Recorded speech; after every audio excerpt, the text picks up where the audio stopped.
Hello students, E2E classes में आपका स्वागत है। मैं वासन सर आज आपके साथ शेयर करने जा रहा हूं steps to solve problems of partnership admission. इस सीरीज में हमारे ऑलरेडी 3 वीडियो आ चुके हैं, आप उन सब को देख लीजिएगा। पहले वाले में स्टेप्स और एंट्रीज को समझाया गया है, दूसरे में स्पेसिफिक रिजर्व के बारे में बोला गया है, और तीसरे वाले में वैल्यूएशन ऑफ गुडविल के बारे में बोला गया है डिटेल में। और उसके बाद सीधा आप किसी प्रॉब्लम को सॉल्व करने की कंसेप्चुअल जो कैपेसिटी है वो आपके पास आ जाएगी।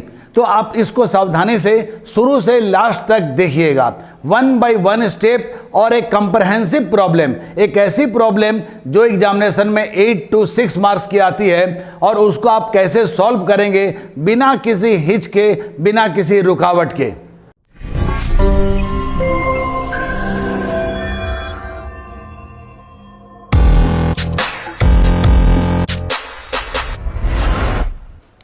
तो अब हम लोग देखते हैं सारे स्टेप्स जो आपको एडमिशन की प्रॉब्लम को बनाने के समय ख्याल रखने हैं। तो वो स्टेप्स के बारे में हम लोग बताने जा रहे हैं।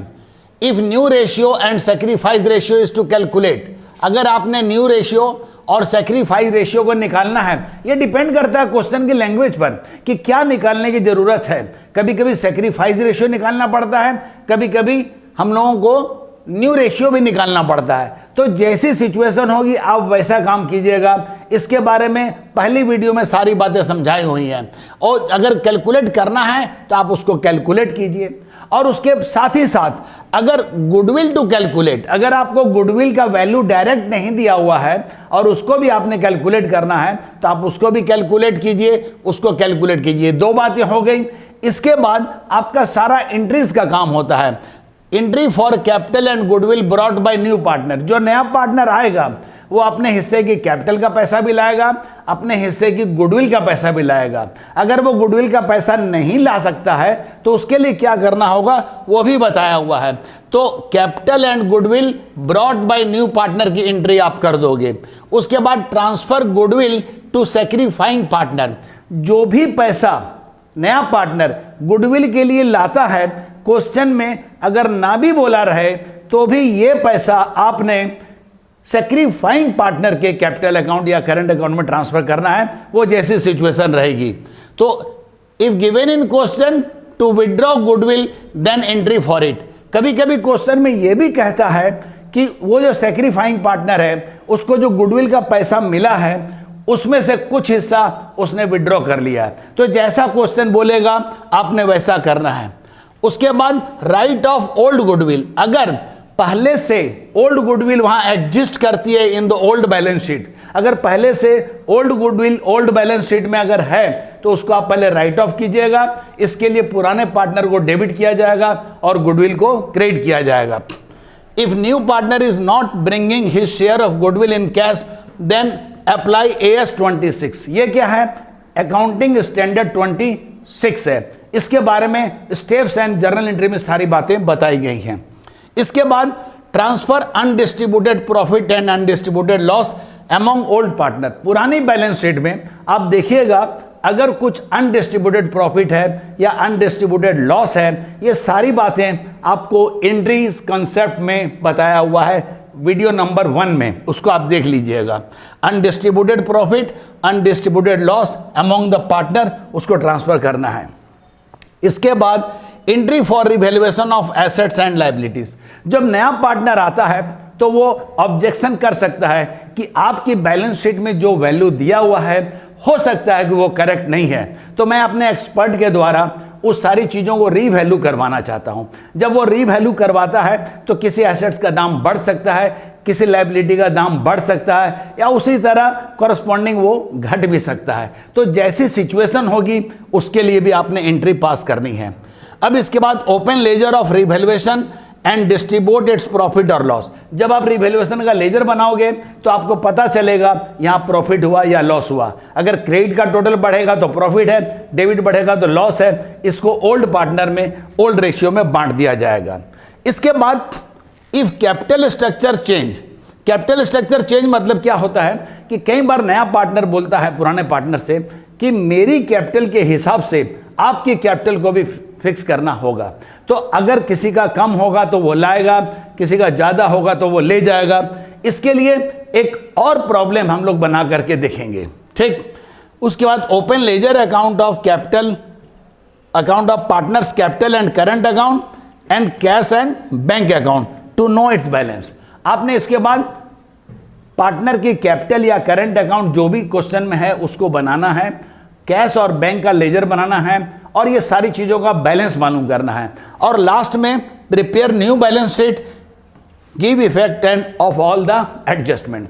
जितने भी एडजस्टमेंट आपने देने हैं सारे, किसी का वैल्यू बढ़ गया, किसी का वैल्यू घट गया, जितने भी एडजस्टमेंट हुए हैं, डेप्रिसिएशन, इंक्रीज जो भी है, वो सारी इफेक्ट को देते हुए आप न्यू बैलेंस शीट बनाइएगा और वो देखिएगा कि दोनों साइड इसका टोटल मिल जाना चाहिए। तो सबसे इंपॉर्टेंट बात है कि आपने ये स्टेप्स को दिमाग में रखना है और क्वेश्चन को बहुत ही केयरफुल तरीके से आपने पढ़ना है।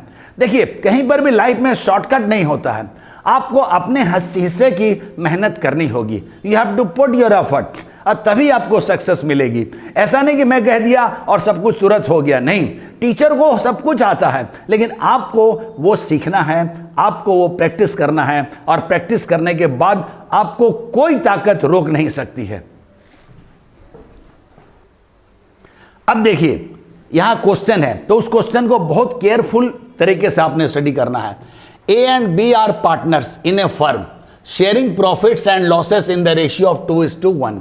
तो ये ए और बी जो है ना, इसको हम लोग ओल्ड पार्टनर कहेंगे, इसलिए कि यहां एडमिशन हो रहा है तो जो नया पार्टनर आता है उसको न्यू पार्टनर कहते हैं, और A and B old partner गिने जाएंगे। और जो रेशियो पहले से दिया हुआ है, जो रेशियो पहले से दिया हुआ है उसको हम लोग ओल्ड रेशियो कहते हैं। ये ए और बी का ओल्ड रेशियो है। और बैलेंस शीट एज एट 31 मार्च 23, उनका बैलेंस शीट में क्या क्या है, ए की कैपिटल दी हुई है, बी की कैपिटल दी हुई है। सावधानी से सब चीज आपने देखनी है। Profit and loss account liability side में है, यही है अनडिस्ट्रीब्यूटेड प्रॉफिट। अगर लायबिलिटी साइड में प्रॉफिट लॉस अकाउंट है तो वो प्रॉफिट है, और यही अगर profit and loss asset side में होगा तो वो लॉस है। ये अनडिस्ट्रीब्यूटेड प्रॉफिट है, इसको ओल्ड पार्टनर में क्वेश्चन में बोले या ना बोले आपने ट्रांसफर करना है। ये बहुत केयरफुल तरीके से आपने बैलेंस शीट का स्टडी करना है। रिजर्व फंड भी उसी का पार्ट है, इसको भी आपने ओल्ड पार्टनर में ट्रांसफर करना है। वर्कमैन कंपनसेशन फंड, ये एक स्पेसिफिक रिजर्व है जो कि एम्प्लॉयर अपने एम्प्लॉय को कुछ चोट वगैरह लगना या कभी किसी सिकनेस के चलते वो नहीं आ सकते हैं, तो वहाँ उसको कुछ पैसा कंपनी को देना पड़ता है एज ए कंपनसेशन।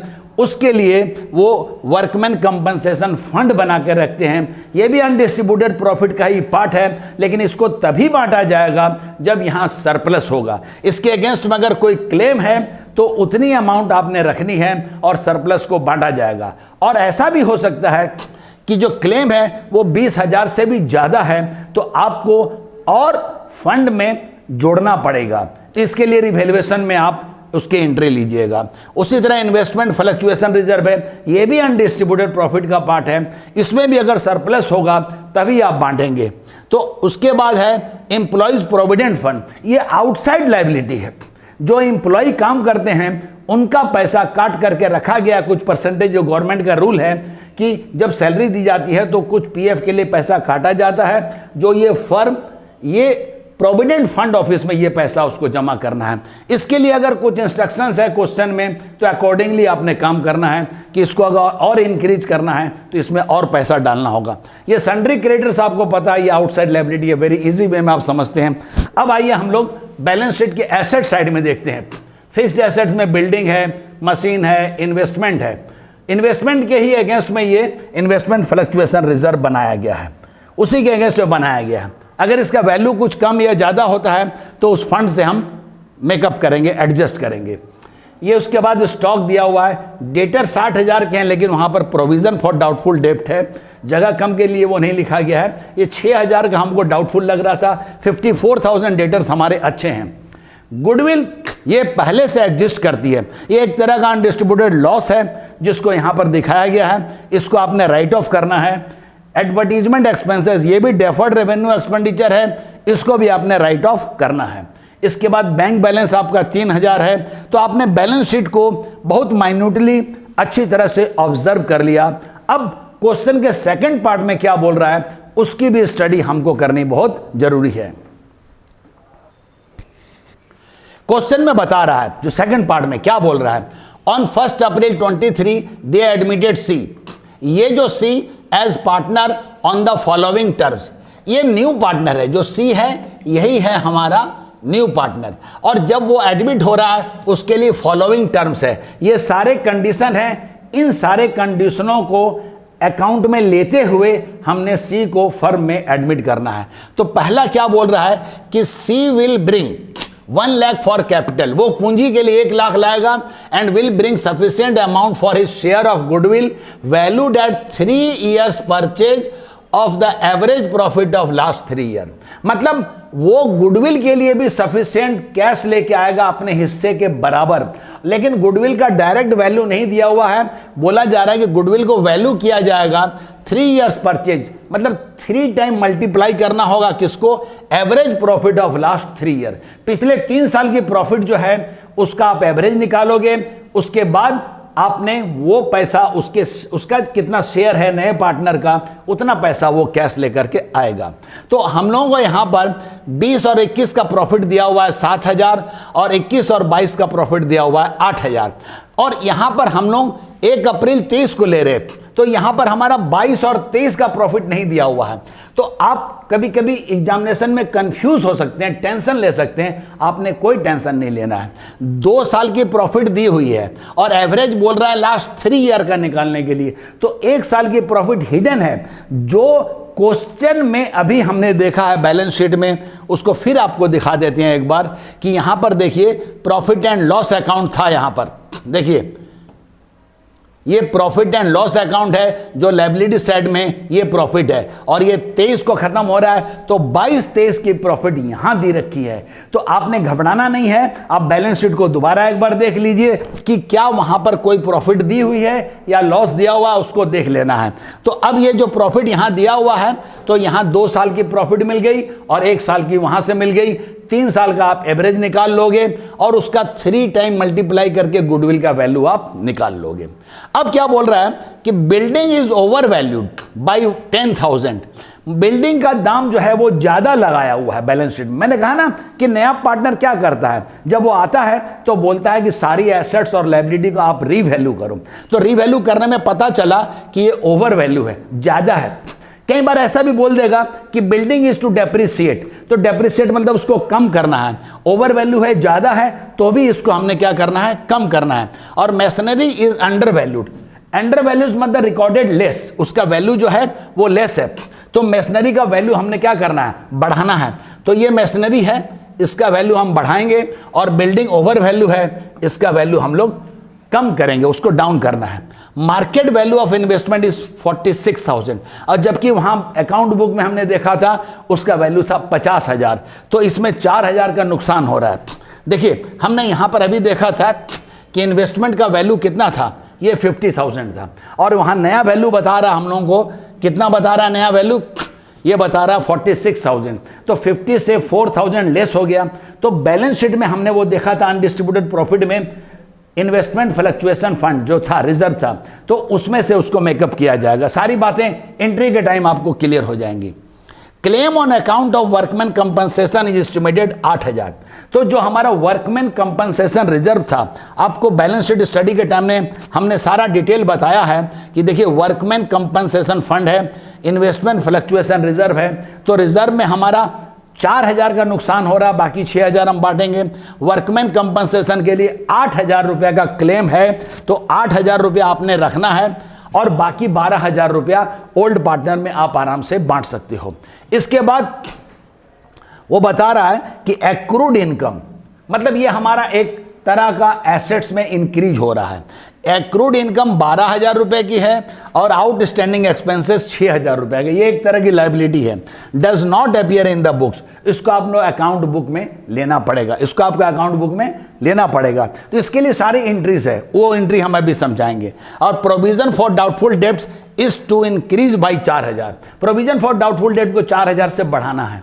तो इसमें कम करने के लिए भी बोल सकता है, बढ़ाने के लिए बोल सकता है। ये सारी बातें एक नंबर वीडियो में सारा डिटेल में समझाया हुआ है। और new profit ratio is equal, देखिए यहां पर न्यू प्रॉफिट रेशियो, हम बोल रहे थे कि पहला काम क्या करना है, अगर रिक्वायरमेंट है कि न्यू रेशियो निकालना है या सेक्रीफाइस निकालना है तो अकॉर्डिंगली हम लोग काम करेंगे। तो यहां न्यू रेशियो इक्वल है, इसका मतलब कि तीनों partner A B C equal क्या हो गया, 1:1:1।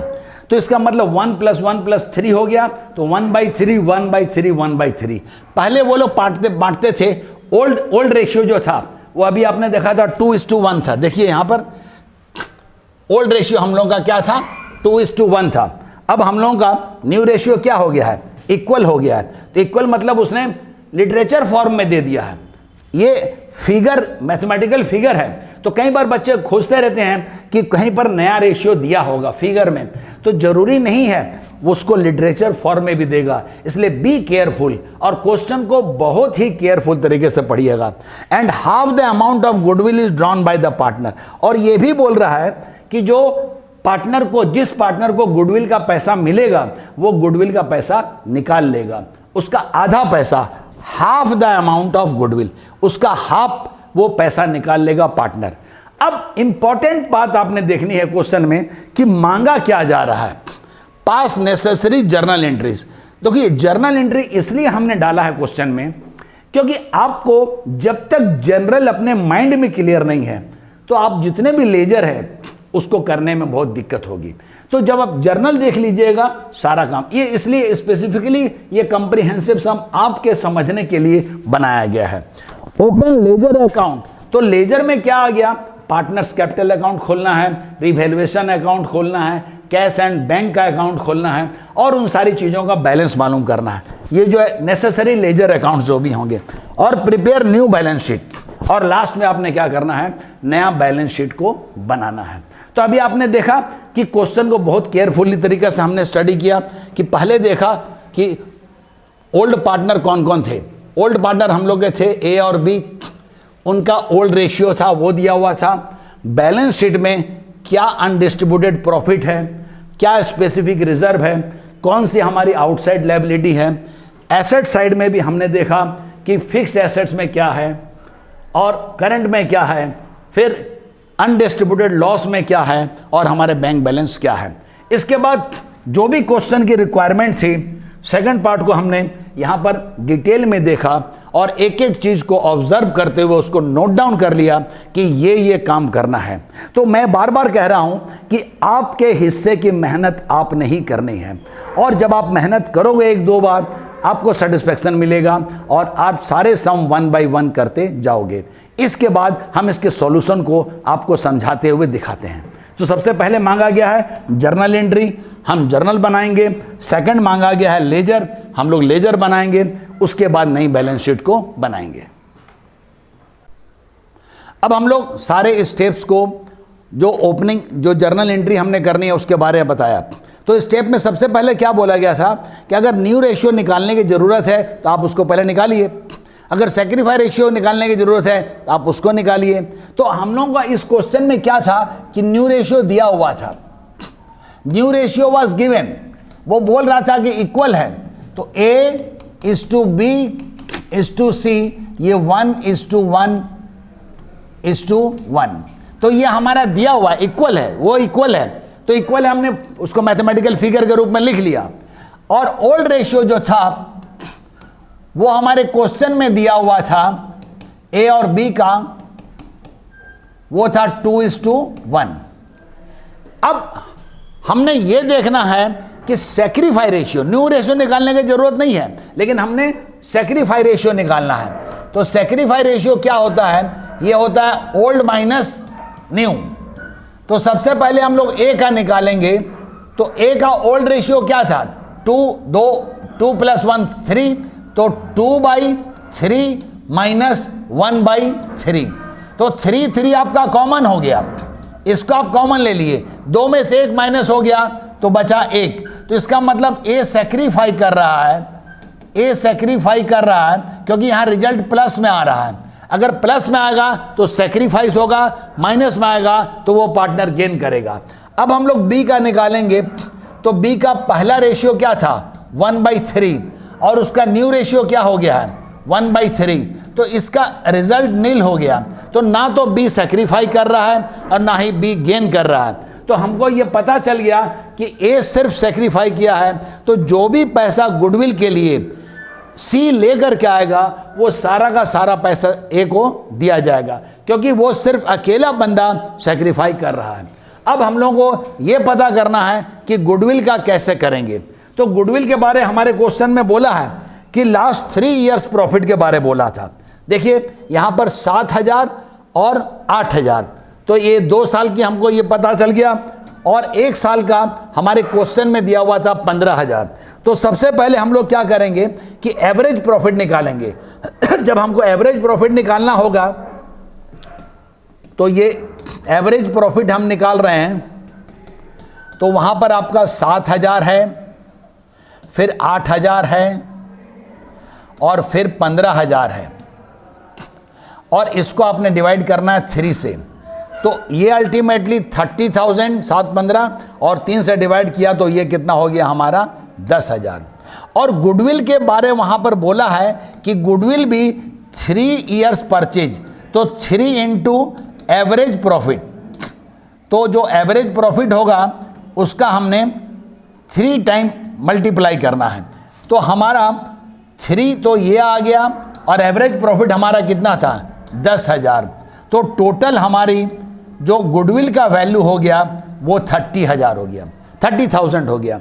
और जो सी नया पार्टनर आ रहा है तो वो 1/3 शेयर उसको दिया जा रहा है, 1:1:1। तो इसका मतलब तीनों को जोड़िए, 3 से डिवाइड कीजिए, तो सीज शेयर, तो सीज शेयर ऑफ गुडविल, तो उसको गुडविल के लिए कितना पैसा लाना है। तो ये हमारा 30,000 जो गुडविल का वैल्यू है उसमें 1/3 से मल्टीप्लाई करेंगे तो ये 10,000 रुपीज़। तो सी कितना पैसा गुडविल के लिए लाएगा 10,000 गुडविल के लिए लाएगा। और क्वेश्चन में बोला है कि वो कैपिटल के लिए 1 लाख रुपीस लेकर के आ रहा है। तो पहला एंट्री देखिए आपका यहाँ पर आ गया, when amount brought for capital and goodwill, तो बैंक में पैसा आ रहा है, तो कैपिटल के लिए वो कितना ला रहा है 1 लाख रुपीस, और प्रीमियम फॉर गुडविल के लिए वो ला रहा है 10,000। तो टोटल अमाउंट हमारी आ गई कितनी 1,10,000।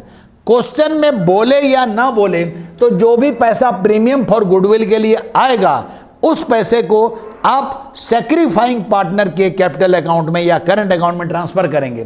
तो हमारा यहाँ सेक्रीफाई कौन कर रहा है, तो सिर्फ ए सेक्रीफाई कर रहा है, बी सेक्रीफाई या गेन कुछ भी नहीं कर रहा है। तो देखिए premium for goodwill transfer to sacrificing partner, तो प्रीमियम फॉर गुडविल यहाँ पर क्रेडिट किया गया था, जब उसको ट्रांसफर करेंगे उसको डेबिट किए और ये ए के अकाउंट में जाएगा, तो एज कैपिटल अकाउंट को हमने क्रेडिट किया है और टोटल 10,000 रुपया बिंग गुडविल ट्रांसफर। तो ये गुडविल हमने ट्रांसफर कर दिया है ए के अकाउंट में। जब भी किसी पार्टनर के कैपिटल का बैलेंस बढ़ता है तो पार्टनर के बैलेंस को कैपिटल को क्रेडिट किया जाएगा, जब भी वो घटेगा उसको डेबिट किया जाएगा। नेक्स्ट क्या बता रहे हैं हम लोग, देखिए half of goodwill drawn by partners, ये क्वेश्चन में दिया हुआ था कि गुडविल का जो पैसा सेक्रीफाइंग पार्टनर को मिला है उसका आधा पैसा निकालेगा। फिर ओल्ड गुडविल राइट ऑफ, पुरानी बैलेंस शीट में ओल्ड गुडविल थी तो उसको भी आपने क्या करना है राइट ऑफ करना है, इसको विड्रॉ करना है, और अनडिस्ट्रीब्यूटेड प्रॉफिट को हमने ट्रांसफर करना है। तो ये सारी बातें हमारे क्वेश्चन में दी हुई थी। तो चलिए एक बार फिर हम लोग क्वेश्चन को देख लेते हैं। तो क्वेश्चन में आइए, ये यहाँ पर देखिए कि हमारी बैलेंस शीट में देखिए अनडिस्ट्रीब्यूटेड प्रॉफिट जो दिया हुआ था उसको देखिए यहाँ पर दिया हुआ है, रिजर्व फंड दिया हुआ है, प्रॉफिट एंड लॉस दिया हुआ है, ओल्ड बैलेंस शीट में गुडविल दी हुई है, इसको राइट ऑफ करना है। फिर क्या था कि हम लोगों का क्वेश्चन में यह भी बताया हुआ था कि half of the goodwill drawn by the partner, देखिए यहां पर लिखा हुआ half the amount of goodwill drawn by the partner. Goodwill का जो पैसा था उसका आधा पैसा वो पार्टनर निकाल लेंगे, तो उसकी एंट्री भी हमने वहां पर करनी है। और पुराने गुडविल को राइट ऑफ करना है, ये बात भी हमने देख लिया है कि वो क्वेश्चन के हिसाब से। अब हम लोग आ जाते हैं अपने क्वेश्चन में कि यहां पर देखिए हाफ द गुडविल, जब भी वो पार्टनर पैसा निकालेगा तो उसके जो कैपिटल का बैलेंस है वो कम हो जाएगा और कैपिटल लायबिलिटी होती है। देखिए आपको ये मैं समझा देता हूं एक कंसेप्ट, ये सारा शुरू में दिया हुआ है। कैपिटल हमारी लायबिलिटी है और ये जो है ये क्रेडिट करने से बढ़ती है और ये डेबिट करने से घटती है। तो पार्टनर ने जब पैसा 5,000 रुपया, हाफ ऑफ 10,000 जब वो निकालेगा तो उसका कैपिटल बैलेंस फर्म में कम हो जाएगा और फर्म का बैंक बैलेंस एसेट्स है, और एसेट्स में ये होता है, ये लायबिलिटी थी और एसेट्स में क्या कॉन्सेप्ट्स है, एसेट्स डेबिट करने से बढ़ती है और क्रेडिट करने से घटती है। तो यहां पर देखिए बैंक बैलेंस हमारा 5,000 से कम हो गया, इसलिए उसने हमने कम कर दिया है। अब ओल्ड गुडविल रिटर्न ऑफ, तो जो गुडविल थी बैलेंस शीट में पहले से, उसको हमने राइट ऑफ करना है। तो एसेट साइड में हमारी गुडविल थी, उसको हटाना है, तो एसेट्स को हमने क्या करना होगा, यहां पर देखिए उसको क्रेडिट किया जा रहा है टू गुडविल को, वो डेबिट बैलेंस होता है एसेट्स का, उसको कम करना है, उसको क्रेडिट किया जा रहा है। और ये जो नुकसान है ये कौन सहेगा, ओल्ड पार्टनर। तो ओल्ड पार्टनर की कैपिटल कम हो रही है, तो जब पार्टनर की कैपिटल कम होती है उसको डेबिट किया जाता है, तो ए का अकाउंट डेबिट, बी का अकाउंट डेबिट और ये गुडविल। तो ये 12,000 की जो गुडविल थी उसमें ए को, तो ए का कैलकुलेशन कैसे किया वो देखिए, ये 12,000 था, उसमें ओल्ड रेशियो जो ए का था वो 2/3 था, तो 3 4 जा 12 और 4 2 जा 8, तो यहां से 8,000 आ गया। और उस तरह उसका निकालेंगे तो उसका क्या हो जाएगा, इंटू 1/3 होगा, तो वहां से उसका 4,000 आ गया। तो ये गुडविल को हमने राइट ऑफ कर दिया। अब अनडिस्ट्रीब्यूटेड प्रॉफिट, जो पहले से प्रॉफिट ओल्ड बैलेंस शीट में दी हुई थी, रिजर्व फंड दिया हुआ था और जो भी कंपनसेशन था, अगर उसमें कुछ सरप्लस होगा तो उसको भी हमने बांटना है। तो रिजर्व फंड में देखिए 30,000 रुपया था, वो क्वेश्चन में आपको दिखा रहा है।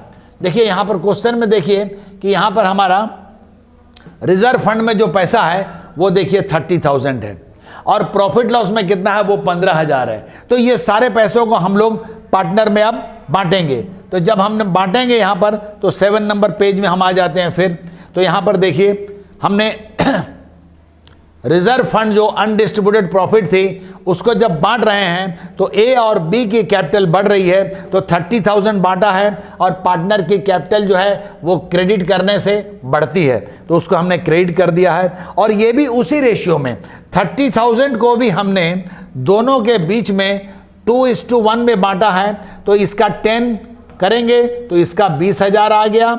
और जब ये ए का हो गया, उसी तरह जब बी का निकालेंगे तो उसका भी 30,000 इंटू 1/3 वो आ गया 10,000। तो यही अमाउंट हमने यहां पर निकाली है। इसके बाद जिस तरह की सिचुएशन है उसको करना है।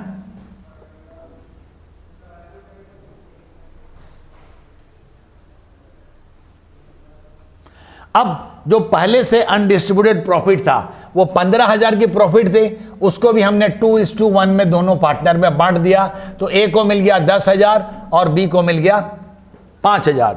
अब अनडिस्ट्रीब्यूटेड लॉस भी वहां पर था, जो अनडिस्ट्रीब्यूटेड लॉस पहले से पड़ा हुआ है तो उसको भी हम आपको दिखाते हैं कि यहां पर देखिए हम लोगों का अनडिस्ट्रीब्यूटेड लॉस था, उसमें एडवर्टीजमेंट एक्सपेंस था, ये डेफर्ड रेवेन्यू एक्सपेंडिचर है, ये एक तरह का लॉस है जिसको एक बार में हम लोग राइट ऑफ नहीं करते हैं, उसको बैलेंस शीट के एसेट्स में दिखाते हैं। ये फिक्टिशियस एसेट्स है, इसको ग्रेजुअली राइट ऑफ किया जाता है। अभी नया पार्टनर का एडमिशन हो रहा है तो ये लॉस पुराने पार्टनर के कैपिटल अकाउंट में ट्रांसफर कर दिया जाएगा।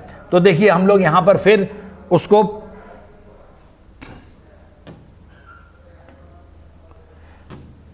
ये अनडिस्ट्रीब्यूटेड लॉस को ट्रांसफर करेंगे तो ए की कैपिटल कम हो जाएगी, बी की कैपिटल कम हो जाएगी, और ये 6000 था, इसको भी हमने दोनों पार्टनर में 2:1 में बांटा है।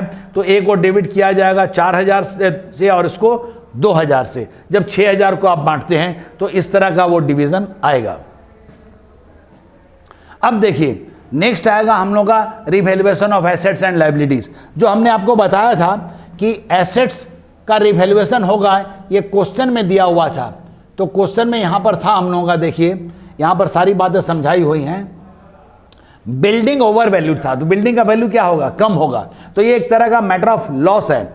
और मैशनरी इज अंडर वैल्यूड, तो मैशनरी कम थी, उसको हमने बढ़ाना है। तो जब भी रिवैल्यूएशन की बात होती है तो revaluation is a nominal account, और उससे क्या होता है कि जब भी मैटर ऑफ लॉस होगा रिवैल्यूएशन को डेबिट किया जाएगा, और जब भी मैटर ऑफ बेनिफिट होगा तो रिवैल्यूएशन को क्रेडिट किया जाएगा। तो जितने भी एक्सपेंस होंगे या लायबिलिटी हमारी बढ़ेगी तो इस तरह की चीज़ें हमारे लिए एक तरह का नुकसान है।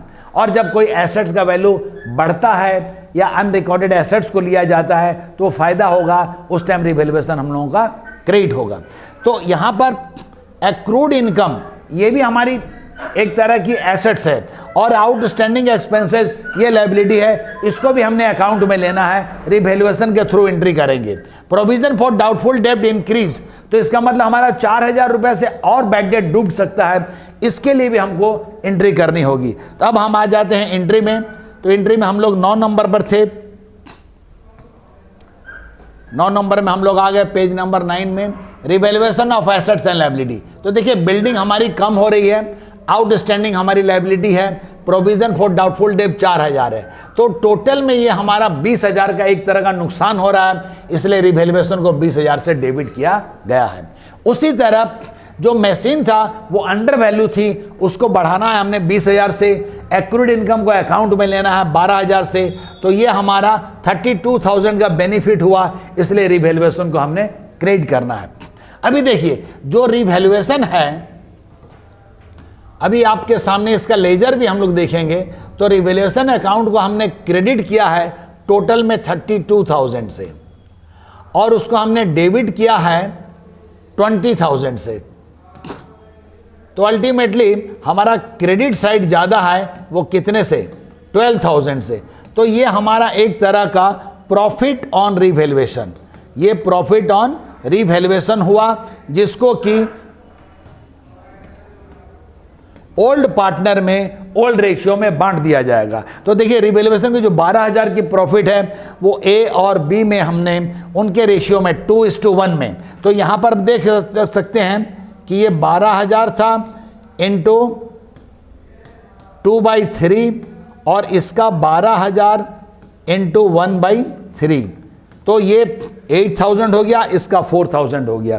तो इस तरह रिवैल्यूएशन में जब मैटर ऑफ लॉस हुआ रिवैल्यूएशन को डेबिट किया, मैटर ऑफ बेनिफिट हुआ रिवैल्यूएशन को क्रेडिट किया, और अल्टीमेटली रिवैल्यूएशन का लेजर अकाउंट बना करके ये पता किया कि प्रॉफिट हो रहा है कि लॉस हो रहा है। प्रॉफिट था उसको हमने ट्रांसफर कर दिया है ओल्ड पार्टनर में उनके ओल्ड रेशियो में।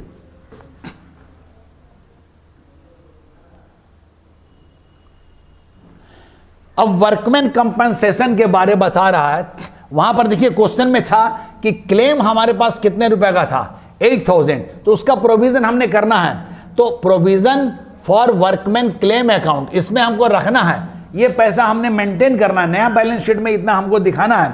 और यहां पर सरप्लस कितना हो गया, तो ये जो पैसा है 20000 में 8000 हमने रखना है, तो ये हमारा सरप्लस था। तो जो सरप्लस होगा उसको हम ओल्ड पार्टनर में ओल्ड रेशियो में बांटेंगे। तो ये जो 12000 था, तो इसमें 12000 यहां पर इसको ए को मिल जाएगा 2/3 और बी को मिल जाएगा 12000 इंटू 1/3। तो इसका 8000 आ गया, इसका 4000 आ गया। और उसी तरह इन्वेस्टमेंट फ्लक्चुएशन रिजर्व था, उसमें मार्केट वैल्यू क्या था, वो 46000 हो गया था। ये सारी बातें क्वेश्चन में थी। तो हमारा नुकसान हो रहा है, हमारा एसेट्स का वैल्यू कम रहा है, तो कितने से घट रहा है, 4,000 से, तो एसेट्स जो होती है वो क्रेडिट करने से कम होती है, इसलिए यहाँ पर 4,000 से उसको क्रेडिट किया। और जो बैलेंस था 6,000 का, उसको भी इन दोनों पार्टनर के बीच में हमने बांट दिया है। तो ये 6,000 जो था वो 2/3 और इसमें 6,000 इंटू 1/3, तो ये दोनों पार्टनर का पैसा ट्रांसफ़र होकर के यहाँ पर आ गया। अब इसको क्वेश्चन में भी आपको दिखा देते हैं कि कहाँ पर क्वेश्चन में बोला गया था कि किसको कम करना है, किसको ज़्यादा करना है। यहाँ देखिए क्वेश्चन में साफ बोला हुआ था,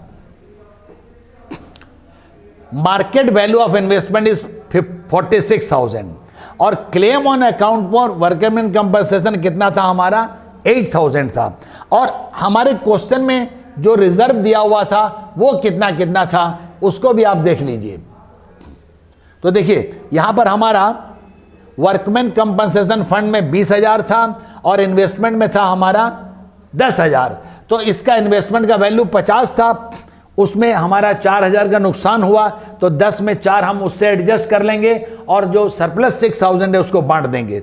और वर्कमैन 20,000 था, उसके लिए 8,000 रखना है, जो उसका सरप्लस था वो हमारा 12,000 था और 12,000 को हम पार्टनर के बीच में बांट देंगे। तो वही एंट्री हम लोग वहां पर अभी देखिए, ये देखिए यही एंट्री हमने अभी आपको दिखाई है कि वर्कमैन में 8,000 रखना है, बाकी सरप्लस को बांट दिए।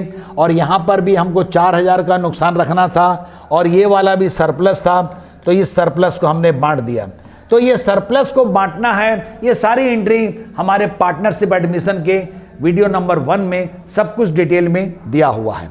अब नेक्स्ट देखिए क्या है, नेक्स्ट है कि हमने जो रिवैल्यूएशन का वहाँ पर अभी तुरंत आपके सामने लेजर बनाया था, तो ये देखिए डेबिट करने से जितना भी लायबिलिटी बढ़ने या मैटर ऑफ लॉस की बात होगी वो सारा हम लोग डेबिट के साइड में लिखेंगे, और जब भी हमारे लिए इनकम या बेनिफिट की बात होगी तो उसको क्रेडिट साइड में लिखेंगे। तो जब भी हमारी लायबिलिटी घटती है तो हमारा फ़ायदा होता है, हमारी एसेट्स बढ़ती है तो भी हमारा फ़ायदा होता है, और जब एसेट्स घटती है तो हमारा लॉस होता है, और उसी तरह कोई आउटस्टैंडिंग लायबिलिटी है तो हमारा लॉस होता है। तो देखिए हमारा मशीनरी 20,000 से बढ़ गया था, हमारा एक्रूड इनकम था ये वाला, ये एक्रूड इनकम है, ACCRUED, एक्रूड इनकम हमारा 12,000 है। और इधर में हमारा बिल्डिंग का ओवर वैल्यू था, 10,000 से डाउन करना था, प्रोविजन 4,000 से बढ़ाना था, आउटस्टैंडिंग लायबिलिटी थी। तो ये हमारा सरप्लस हुआ था 12,000, क्रेडिट साइड एक्सीड किया था जिसको हमने बांटा। अभी आपको हमने पीछे में दिखाया था, इस जगह में देखिए कि यहाँ पर रिवैल्यूएशन डेबिट था और यहाँ पर रिवैल्यूएशन क्रेडिट था, जो डिफरेंस था वो 12,000 का था, उसको हम पार्टनर के बीच में बांट दिए। अब देखिए हमको ये भी पता करना होगा कि क्वेश्चन में हमारा बैंक बैलेंस कितना था। देखिए क्वेश्चन में हमारा पहले से बैंक बैलेंस कितना था, 3,000 रुपया था। तो ठीक है, हम लोग क्या करेंगे कि बैंक का लेजर भी बना करके ये देखेंगे कि बैंक में क्या बैलेंस बचता है। तो देखिए एक बैंक का हम बैलेंस बनाते हैं, तो बैंक का लेजर बनाते हैं। तो बैंक अकाउंट में देखिए पहले से जो मेरा एग्जिस्ट करता था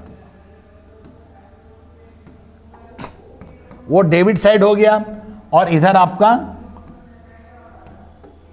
ये क्रेडिट साइड हो गया। तो सबसे पहले देखिए to balance BD, old balance 3,000 का वहां पर दिखाया है, और जो नया पार्टनर है C, वो C अपनी कैपिटल के लिए कितना पैसा लेकर के आया था, 1 लाख रुपीज़, ये उसका 1 लाख हो गया। और वो प्रीमियम फॉर गुडविल भी लाया था, ये प्रीमियम फॉर गुडविल के लिए वो लेकर के आया था 10,000। और ए जो था उसने गुडविल का आधा पैसा निकाल लिया था, तो हमारा बैंक का बैलेंस यहाँ पर कम हो गया था। एज कैपिटल उसने विड्रॉ कर लिया था, तो कितना रुपया उसने विड्रॉ किया था, तो यहाँ पर उसने विड्रॉ किया था 5,000। अब देखिए टोटल हमारा होना चाहिए था 1,13,000, और हमारे पास 5,000 निकल गया है, तो 1,13,000 यहाँ लिखे। अब हमारा बाई बैलेंस CD, तो ये बैलेंसिंग फिगर आ जाएगा हमारा, तो 8 5 13, तो 1,08,000 रुपया अभी भी हमारा बैंक बैलेंस बचा हुआ है। तो बैंक में हम लोग इतना पैसा अभी बचा हुआ है।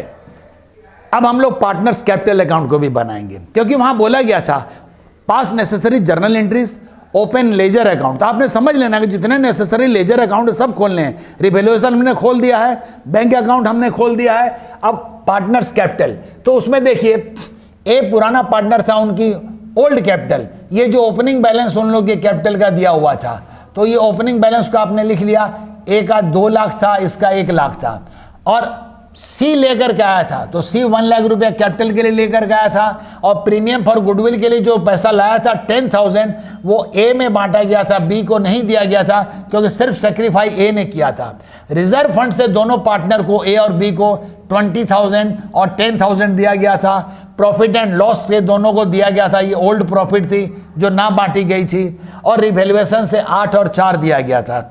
वर्कमैन कंपनसेशन में सरप्लस था हम लोगों का 12,000, उसको बांट दिए। और इन्वेस्टमेंट फ्लक्चुएशन रिजर्व में 6,000 सरप्लस था, वो यहाँ हम लोग बांट दिए। और यहाँ पर जो पैसा विड्रॉ किया था ए ने, तो उसकी कैपिटल कम गई।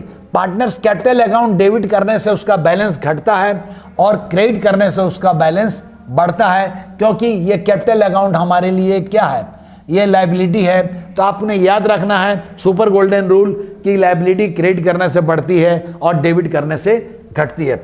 अब हमने दोनों पार्टनर का नया, सब तीनों पार्टनर का नया बैलेंस मालूम कर लिया। ये हमारा बैलेंसिंग फिगर है, ए का 243, इसका 119 और इसका 1 लाख। तो ये सारी एंट्री जो आपने अभी देखी थी, तो ये सारी एंट्री जो हैं, सारी एंट्री का इफेक्ट, जैसे ए कैपिटल अकाउंट है तो ए क्रेडिट साइड में है, तो यहाँ पर बाई वर्कमैन कंपनसेशन रिजर्व ए के अकाउंट में जाएगा 8,000 और बी के अकाउंट में जाएगा 4,000।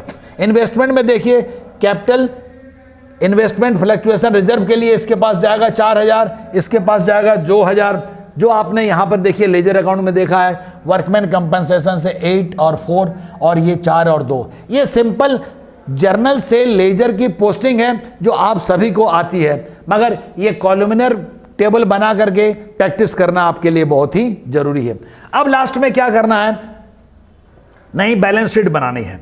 तो लास्ट में आपने नया बैलेंस शीट बनाना है और केयरफुली जो फाइनल बैलेंस अभी आपने निकाले हैं वो यहाँ पर दिए जाएंगे। ए का कैपिटल हमने निकाला, अभी बी का निकाला, सी का निकाला। देखिए अभी तुरंत हमने ये बैलेंस निकाले थे 2,43,000, 1,19,000 एंड 1 लाख, उसी को हमने यहाँ पर डाला है 243, 119 और ये। और प्रोविडेंट फंड में कुछ भी नहीं हुआ था, तो provident fund as it is रह गया। सन्ड्री क्रेडिटर में कुछ नहीं हुआ था, वो भी एज इट इज रह गया। आउटस्टैंडिंग एक्सपेंसेस बोला गया था, वो हमारी लायबिलिटी है, उसको नया हमने एंट्री किया 6,000 रुपया। और प्रोविजन फॉर वर्कमैन क्लेम के लिए 8,000 रुपया था, वो भी आपकी लायबिलिटी है, उसको आपने यहाँ पर रखना है। इसके बाद एसेट्स में आ जाइए। बिल्डिंग ओवर वैल्यू थी 10,000 से, उससे आपने माइनस कर दिया तो नया वैल्यू 1,90,000 हो गया। मशीनरी अंडर वैल्यू थी, उसको आपने ऐड करना है, ये 1 लाख रुपया हो गया हमारा। इन्वेस्टमेंट जो मार्केट वैल्यू था, पहले 50 था, अभी 46 हो गया, उसी को शो करना है। स्टॉक में कुछ नहीं हुआ था, डेटर 60,000 थे, उसमें हमारा प्रोविजन जो था वो पहले 6,000 था, लेकिन वो प्रोविजन इंक्रीज हुआ है 4,000 से, तो 6 और 4 10 हो गया, तो अब 50,000 हमारा गुड है। एक्रूड इनकम जो हमारी है वो 12,000 है। और बैंक बैलेंस अभी आपके सामने हमने निकाला था 1,08,000।